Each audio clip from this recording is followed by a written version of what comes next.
Hello and welcome to Random Things. This is Ty. In September is Children Cancer Awareness Month. And this year, again, this is my second year, I am riding in the Great Cycle Challenge to raise money for children cancer research. To do that, I am doing a video and I'm not a big YouTuber, but all the revenues from my YouTube videos in September, I will donate to my Great Cycle Challenge goal of raising $2,500. So with that, my first video is I want to share with you my why. Why am I doing this? So here's my story. In the process of waiting for the final diagnosis as well as then a possible treatment plan, the only thing that really was going through my head, well, not the only thing, but one of the biggest things that was going through my head was I wish there was more time, you know? And interestingly, you know who the first person I called when I got this news, when I met with my doctor? It was not my wife. It was not my family, my mom. It was actually my attorney. I called my trust attorney to make sure all my affairs were in order because I wasn't sure how much time. So this is how it started for me. I had to go in for back surgery, so they were doing a chest x-ray back in 2020, and in the x-ray results, they said they found a prominence of bilateral pulmonary hilloa raised concerns for lymphadenopathy versus enlargement of central pulmonary arteries. CT chest is recommended for future evaluation. So then I was told to run in for a CT stat, which kind of was like, why? So went in for a CT test with contrast, and here are the findings. Lungs and airway, subpleural ground glass opacity in the arterolateral left upper lobe, series 3, as well as within the bilateral upper lobes, parahilar lungs.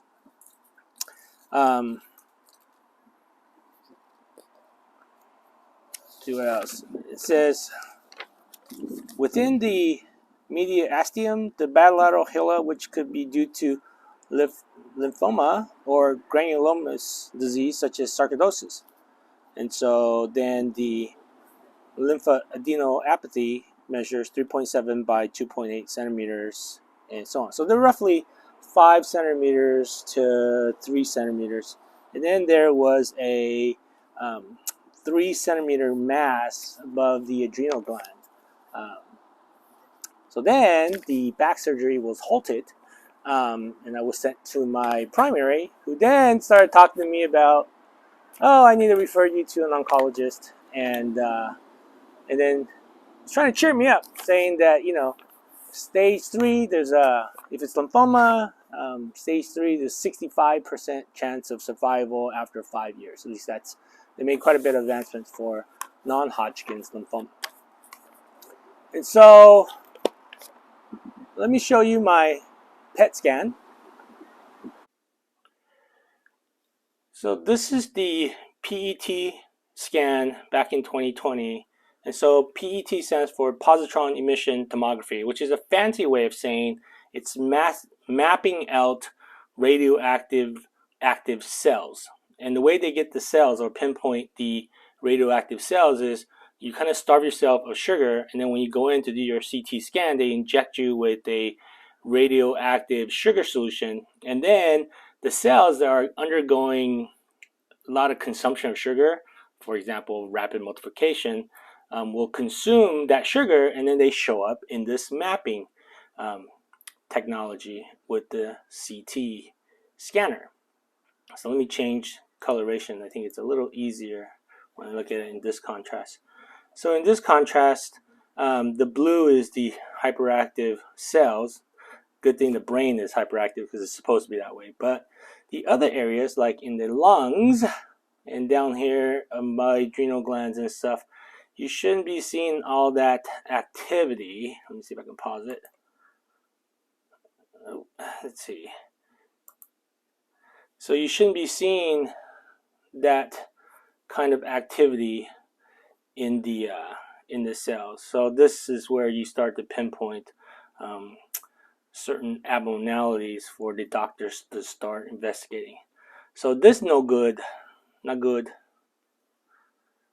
In the process, I remember after sitting down with the primary, and I kept thinking, I'm not gonna die sitting around, right? If I'm gonna die fighting. So pounding on doors, pleading with the different doctors to get me in, to figure out what's going on, and then from there determine the treatment plan.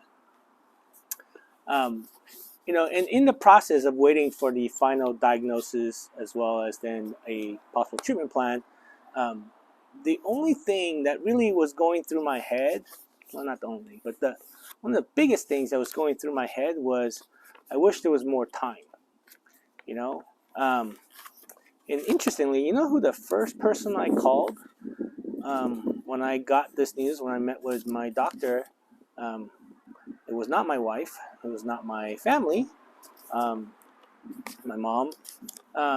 It was actually my attorney. I called my trust attorney to make sure all my affairs were in order, because I wasn't sure how much time. And really, that's the big enemy, is time. And so, lucky for me, my diagnosis was positive. It was actually sarcoidosis. But I can completely see the other side of that story, which then leads me to why I am doing what I'm doing. Because when I had no idea this was coming, and I found out, and when I found out, and based on the initial results, it didn't look like I had much time.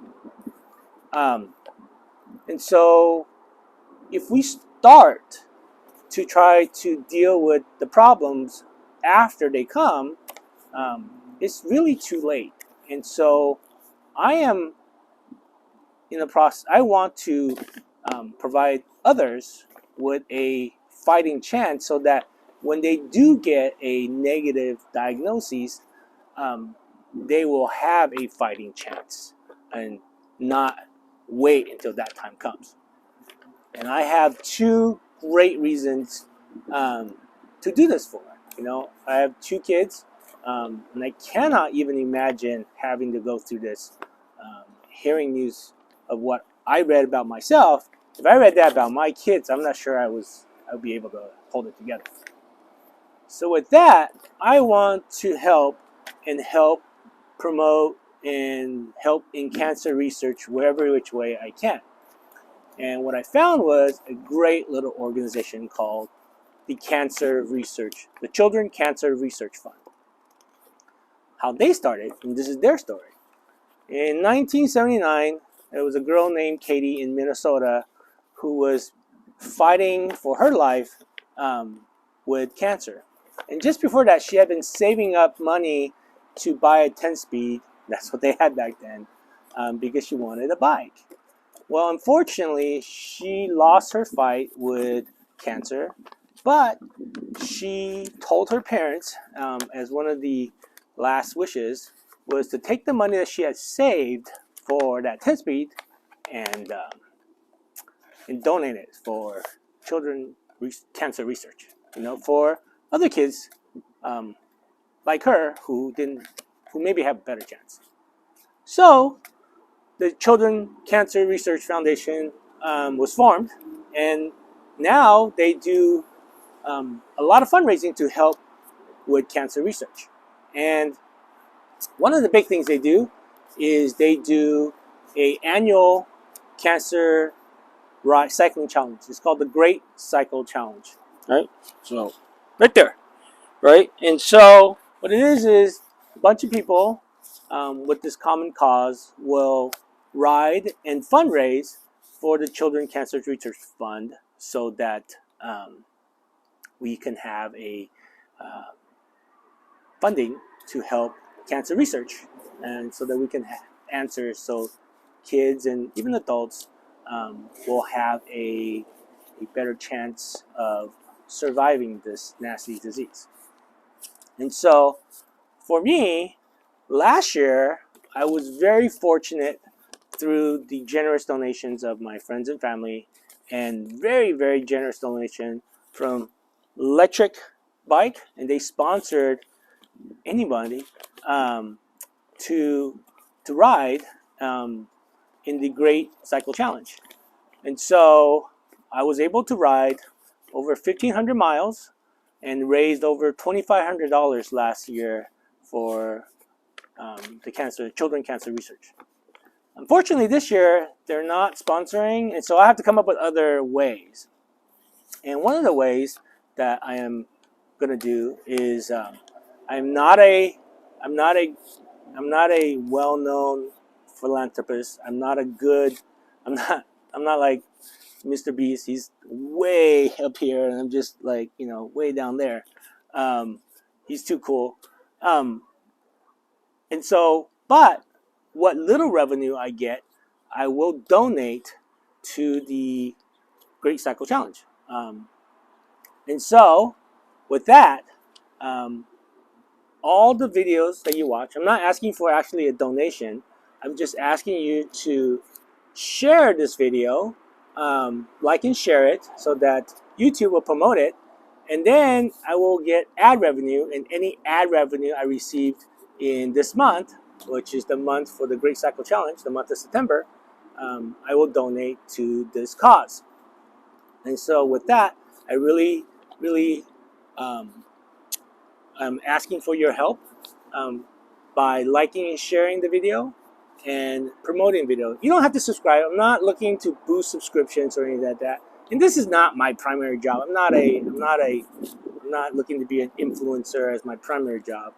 This is just every little bit counts, and I'm trying to figure out ways to help generate funding for this fundraiser. I'm going to be doing a little bake sale later too, so I'm going to be making some banana pudding. Apparently, some people like that. So with that, I really appreciate you listening to my why. Why do I do this? And I hope to see you on the road. And if you're in Southern California, my ride is up and down PCH in Orange County in Huntington Beach, up to Santa Ana River. So if you see me riding, please stop. Let's chat. I'd love to hear your story. I would love to publish your story with your permission to help spread the word about the Great Cycle Challenge and the great work that we all need to do. So with that, thank you for watching, and I will see you on the next random video.